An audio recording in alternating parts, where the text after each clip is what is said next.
வணக்கம். செல்வகுமாரின் 2026 நீண்டகால வானிலை ஆய்வறிக்கை. வரக்கூடிய 2026 டிசம்பர் முடிய வானிலை எப்படி அமையும், மழைப்பொழிவு எப்படி அமைய போகிறது, தென்மேற்கு வடகிழக்கு பருவமழை எப்படி அமையும், வடகிழக்கு பருவமழை 2027 ஜனவரியிலையும் தொடர வாய்ப்பு இருக்கிறது. இது தொடர்பான நீண்டகால வானிலை அறிக்கையை இதிலே வழங்குகிறேன். ஏற்கனவே பல முறை கண்ணோட்டமாக வழங்கினாலும் பல வினாக்கள் வந்து கொண்டே இருக்கிறது. அந்த வினாக்களுக்கு விடையளிக்கும் விதமாக இந்த அறிக்கையை சமர்ப்பிக்கிறேன். 2026 மே 5 செவ்வாய்க்கிழமை அதிகாலை நிலவர வானிலை பதிவு. ரைட். உங்களுக்கெல்லாம் இந்த சந்தேகம் வருவதற்கு காரணம் என்னன்னா, உலகத்தில் இருக்கக்கூடிய அனைத்து வானிலை வல்லுநர்களும் சூப்பர் எல்லினோ வரப்போகிறது என்றும், 1800 1900 அதாவது நூற்றாண்டுக்கு முன் நடைபெற்ற ஒரு சூப்பர் எல்லினோ நிகழ்வு போல பெரிய அளவிலே ஒரு பாதிப்பை ஏற்படுத்தி விடுமோ, கடுமையாக இதுவரை இல்லாத அச்சுறுத்தலாக செய்தி ஊடகங்களிலே வந்து கொண்டிருக்கிறது என்று அச்ச உணர்வுடன் மிகவும் ஒரு கவலையுடன் வினாக்களை எழுப்பிக் கொண்டே இருக்கிறீர்கள். ஒன்றே ஒன்று சொல்கிறேன். கடந்த வாரம் நாம் அறிக்கையில் என்ன சொல்லி இருந்தோம்? அனல் காற்று வங்கக்கடலோரம் வீச போகிறது, வெப்ப அலை, ஹீட் ஸ்ட்ரோக்னு சொன்னாங்க. நாம் அப்ப என்ன சொன்னோம்? ஹீட் ஸ்ட்ரோக்லாம் இருக்காது, கவலைப்படாதீங்க, ஹீட் ஸ்ட்ரோக்லாம் வாய்ப்பில்லை, அனல் காற்று கூட வாய்ப்பில்லை. அதாவது ஏப்ரல் மாதத்துல இருக்கக்கூடிய வெப்பம் கூட மே மாதத்துல பெருசா இருக்காது, காற்றழுத்த தாழ்நிலை வரப்போகுது, மழை பெய்ய போகிறது, தயவு செய்து வெப்ப அலை குறித்து கவலைப்பட வேண்டாம், அப்படி இருந்தாலும் ஒரு புழுக்கம் இருக்குமே தவிர அனல் காற்றெல்லாம் வாய்ப்பில்லை என்று சொல்லி இருந்தோம். ஆகவே அதே தான் நடந்து கொண்டிருக்கு. தமிழ்நாட்டிலே வரக்கூடிய வாரங்களிலே நல்ல மழைப்பொழிவு பொழிய போகிறது. வரக்கூடிய 7-8 தேதிகளில் உருவாகக்கூடிய காற்று சுழற்சி தமிழ்நாட்டுக்கு நெருக்கமாக வந்து 14-15 தேதி வரை மழைப்பொழிவை கொடுத்து அரபிக்கடலுக்கு போய் அங்கேயும் மழைப்பொழிவை கொடுத்து அங்க ஒரு புதிய நிகழ்வோடு இணைந்து விலகி செல்ல போகிற நிலையில மேலும் ஒரு நிகழ்வு உருவாக போகிறது.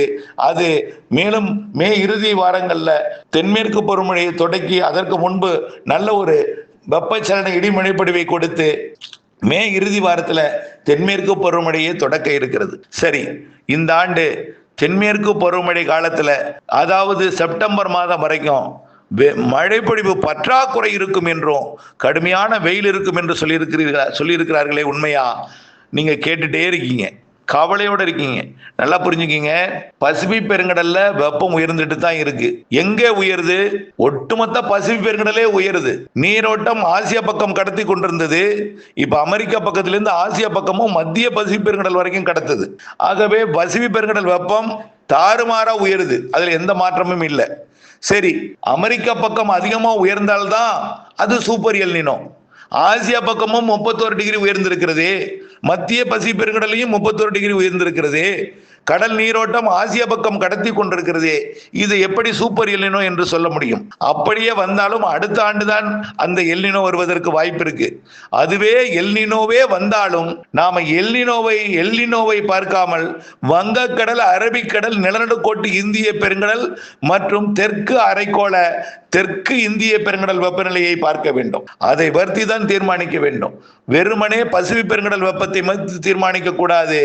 அது ஒரு பக்கம் வைத்துக் கொண்டு வங்கக்கடல் வெப்பத்தையும் பார்க்க வேண்டும், அரபிக்கடல் வெப்பத்தை பார்க்க வேண்டும், நிலநடுக்கோட்டு வெப்பத்தை பார்க்க வேண்டும், தென்னரை கோளத்துல தெற்கு இந்திய பெருங்கடல் வெப்பத்தை பார்க்க வேண்டும். இதை பார்க்கும் பொழுது பசிபிக் பெருங்கடலை விட அதிகமான வெப்பம் உருவாகி இருக்கு. அங்க 30னா இங்க 31 டிகிரி, பரவலா 31 டிகிரி, சுமத்ராவுக்கும் சோமாலியாவுக்கும் இடையில 31 டிகிரி. தென்னரை கோளத்துல இந்த ஆண்டு மொரீசியஸுக்கோ மடகாஸ்கருக்கோ ஆப்பிரிக்காவிற்கோ எந்தவித ஒரு வலுவான புயலும் உருவாகாமல் தென்னரை கோள தெற்கு இந்திய பெருங்கடல்ல கடுமையாக வெப்பம் உயர்ந்திருக்கு. அங்கேயும் 30-31 டிகிரி இருக்கு. நிலநடுக்கோட்டு பகுதியில் எல்லாமே 31 டிகிரிங்க பரவலா. வங்கக்கடலோட தமிழ்நாடு இலங்கையை ஒட்டிய பகுதியில் ஆங்காங்கே 31, பெரும்பாலும் 30. கேரள கடலோரத்தில் 31, கர்நாடக கடலோரம் 30, மகாராஷ்டிரா கடலோரம் 29, இப்படி குஜராத் வரைக்கும் 28, இப்படி இருக்கு வெப்பம். ஆக 26.5 டிகிரிக்கு மேல இருந்தாலே போதும். ஆனா அபரிவிதமாக வெப்பம் வங்கக்கடல், அரபிக்கடல், நிலநடுக்கோட்டு இந்திய பெருங்கடல் மற்றும் தென்னரை கோளம், தெற்கு இந்திய பெருங்கடல்லாம் கடுமையா வெப்பம் உயர்ந்திருக்கு. இதனால என்ன ஆகும்? நிகழ்வுகள் உருவாகும்னு சொல்லியிருந்தோம். கோடை நிகழ்வுகள் வலுவாக உருவாகும்னு சொன்னோம். வலுவாக உருவாகாவிட்டாலும் அடுத்தடுத்த சிறு நிகழ்வுகள் உருவாகி நிறைய மழை பொழிவு தரும். புரியுதுங்களா? வலுவான நிகழ்வு உருவாகினால் உடனே வெப்பத்தை உறிஞ்சி ஊதிரும். ஆனால் சிறு நிகழ்வு தொடர்ச்சியா உருவாகிட்டு இருக்கும் என்று எதிர்பார்க்கப்படுகிறது. புரியுதுங்களா? ஆகவே பருவமழையை பொறுத்த வரைக்கும் எப்படி பெய்யும்? பருவமழை என்பது கடலிலே இருக்கக்கூடிய நீரை, கடல் வெப்பத்தின் காரணமாக கடல் வெளியிடக்கூடிய நீராவியை காற்று சுமந்து வந்து மழையில மோதி மரங்களால் குளிர்வித்து அல்லது இருகாற்று எதிர்த்து எதிர்த்து சந்திப்பை ஏற்படுத்தி குளிர்வித்து மழைப்பொழிவு ஏற்படுத்துவதுதான் மழை. தென்மேற்கு பருவமழையோட குணாதிசயம் இதுதான். சரி, தென்மேற்கு பருவக்காற்று எங்கிருந்து வரும்?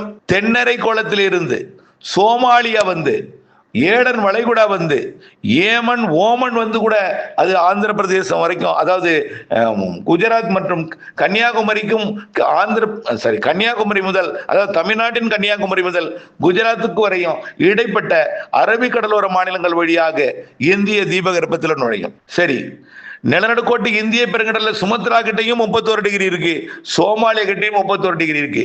அப்ப சுமத்ரா கிட்டையும் காற்று சுழற்சி உருவாக வாய்ப்பு இருக்கு. அப்படியே அந்தமான் பகுதியிலையும் காற்று சுழற்சி உருவாக வாய்ப்பு இருக்கு. அதே போல மியான்மர், மேற்கு வங்கம், வங்கதேசம், ஒடிசா, ஆந்திர பிரதேசத்திலையும் தென்மேற்கு பருவமழை காலத்துல காற்று சுழற்சி உருவாக வாய்ப்பு இருக்கு. எங்கே உருவானாலும் அந்த காற்று சுழற்சி எங்கே போகும்? ஒடிசா, மேற்கு வங்கம், வங்கதேசத்துக்கு போகும். நாளாக ஆகஸ்ட் செப்டம்பர் மாதத்துல வடக்கு ஆந்திர பிரதேசமோ, செப்டம்பர் மாதத்துல மத்திய ஆந்திர பிரதேசமோ, அக்டோபர் மாதத்துல தெற்கு ஆந்திர பிரதேசமும் நிகழ்வுகள் வரும். ஆகவே நிகழ்வுகள் வங்கக்கடலில் இருந்து கொண்டு காற்றை ஈர்க்கும் பொழுது வங்கக்கடலின் தெற்கு பகுதி வழியாகவும் காற்று வரும், அரபிக்கடல் வழியாகவும் நிலநடுக்கோட்டின் தெற்கு பகுதி நீராவி சுமந்து வரக்கூடிய காற்று மேற்கு தொடர்ச்சி மலை வழியாக வரும். கணவாய் வழியாக தடுக்க முடியாமல் மரங்களால் குளிர்விக்காமல் சாரல் உள்ளே வரும். மரங்கள் தடுத்து கேரளா கர்நாடகாவிலேயும், அதாவது கோவா, மகாராஷ்டிரா மற்றும் குஜராத் வரைக்கும் நல்ல ஒரு தென்மேற்கு பருவமழையை கொடுப்பதற்கும் காற்று நீராவியை அதிகம் சுமந்து வந்து தென்மேற்கு மழை பொழிவை கொடுப்பதற்கும் தான் கடல் சாதகம் இருக்கு. புரியுதுங்களா?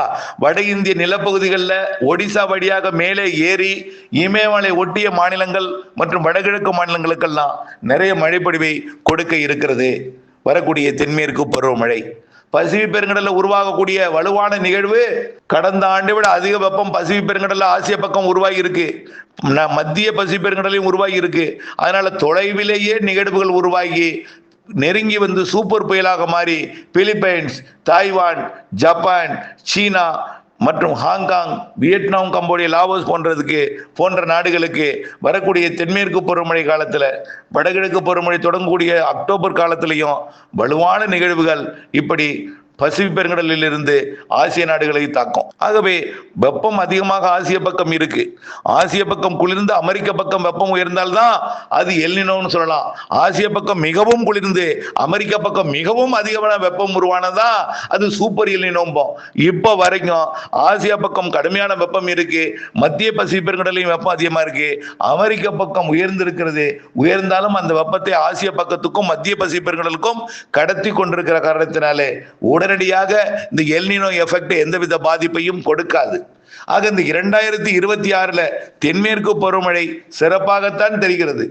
ஆகவே ஏதோ பற்றாக்குறை மழைப்பொழிவு ஏற்படும் என்று ஒரு தனியார் வானிலை, அதாவது இந்திய அரசால் அங்கீகாரம் பெற்ற ஒரு தனியார் வானிலை நிறுவனம் கூட அதிக மழைப்பொழிவுக்கு வாய்ப்பு 0 என்றும் தெரிவித்து அச்சமூட்டி இருக்கிறார்கள்.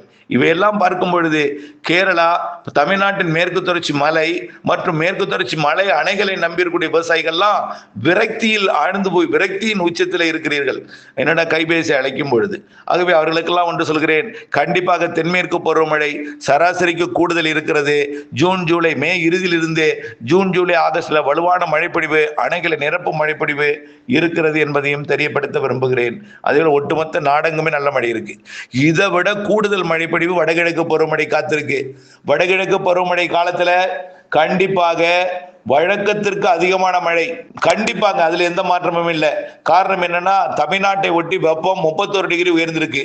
ஆக தென்மேற்கு பருவமழை காலத்துல வளிமண்டல சுழற்சி மட்டும்தான் உருவாகும்.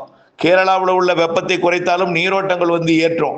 தமிழ்நாட்டில் வெப்பத்தை குறைத்தாலும் நீரோட்டங்கள் வந்து ஏற்றும். இப்போ வெப்பம் குறைந்தாலும், அதாவது வெப்பம் ஏறிக்கொண்டுதான் இருக்கும். தென்மேற்கு பருவமழை காலத்தில் தமிழ்நாடு ஒட்டி இலங்கையை ஒட்டி எந்தவித நிகழ்வும் உருவாகாது என்பதனால மேலும் வலுவான வெப்பம் உயர்வு அதிகமாகவும் வலுவான நீரோட்டங்கள் இருக்கும். இது வடகிழக்கு பருவமழை தொடக்கத்தில் இருந்து 2027 ஜனவரி வரை வலுவான மழைப்பொழிவு கொடுப்பதற்குத்தான் சாதகம். ஆகவே 2026 வடகிழக்கு பருவமழையும் தமிழ்நாட்டுக்கு நல்லா இருக்கு, உள்ளேயும் நன்றாக கொடுக்கும். கடலோர மாவட்டங்களுக்கு கொஞ்சம் அச்சுறுத்தல் மழை இருக்கு. இது கடந்த ஆண்டு நம்ம சொல்லியிருந்தோம், பெய்யல சார் நீங்க அப்படின்னு சொல்லலாம். அதே மழை இலங்கையில என்ன, இலங்கையினுடைய வரைபடத்தையே மாற்றிவிட்டது, கூகுள் வரைபடத்தையே மாற்றிவிட்டது. இலங்கையினுடைய அடையாளமே மாறும் அளவிற்கு வெள்ளப்பெருக்கு ஏற்படுத்தியது. அதையும் நாம முன்கூட்டியே சொல்லலாம். இப்படியும் நடக்கலாம் என்று சொல்லித்தான் இலங்கையில் அந்த நிகழ்வு கடந்து தமிழ்நாட்டுக்கு வந்து செயலிழந்தது. அது காரணம், அது வந்திருந்தால் மிக மோசமான பாதிப்பை தமிழ்நாட்டுக்கு கொடுத்திருக்கோம். ஆனால் இந்த ஆண்டு வலுவான நிகழ்வால் தமிழ்நாடு மற்றும் இலங்கைக்கு நிறைய மழைப்பொழிவு வடகிழக்கு பருவமழை காலத்தில் காத்திருக்கு. ஆகவே தயவு செய்து இந்த ஆண்டு மழைப்பொழிவை குறித்து சந்தேக பார்வையில் பார்க்க வேண்டாம். 2027 அது கூட கொஞ்சம் மழைப்பொழிவுல குறையலாமே தவிர அது கூட பற்றாக்குறையாக எனக்கு தெரியல, இருந்தாலும் இந்த 2 வேறு பருவமழைகளும் நிறைவடைந்த பிறகுதான் 2027 பருவமழையை சொல்ல முடியும். ஆனால் இப்பொழுதைக்கு பார்க்கும் பொழுது அந்த 2027 சூப்பர் எல்லினோ உருவாக வாய்ப்பு எனக்கு தெரியல. எல்லினோவாகத்தான் தெரியுது. அப்படி இல்லைன்னா நடுநிலையாக இருக்கலாமே தவிர அவையெல்லாம் வரக்கூடிய நாட்களிலே நாமே உறுதிப்படுத்தலாம். 2026 பொறுத்த வரைக்கும் தென்மேற்கும் வடகிழக்கும் சிறப்பாக இருக்கிறது. மே மாதம் அக்னி விரட்டப்பட இருக்கிறது. மே மாத அக்னியில வெப்பம் குறைய இருக்கிறது, மழைப்பொழிவு கொடுக்க இருக்கிறது. அப்படியே மே மாத 3வது வாரத்திலேயும் 4வது வாரத்திலேயும் மேலும் நிகழ்வுகள் காத்திருக்கு. மே இறுதியில் தென்மேற்கு பருவமழை தொடங்க இருக்கு என்பதையும் தெரியப்படுத்த விரும்புகிறேன். இணைந்தே இருங்கள் அப்டேட்ஸுடன். நன்றி.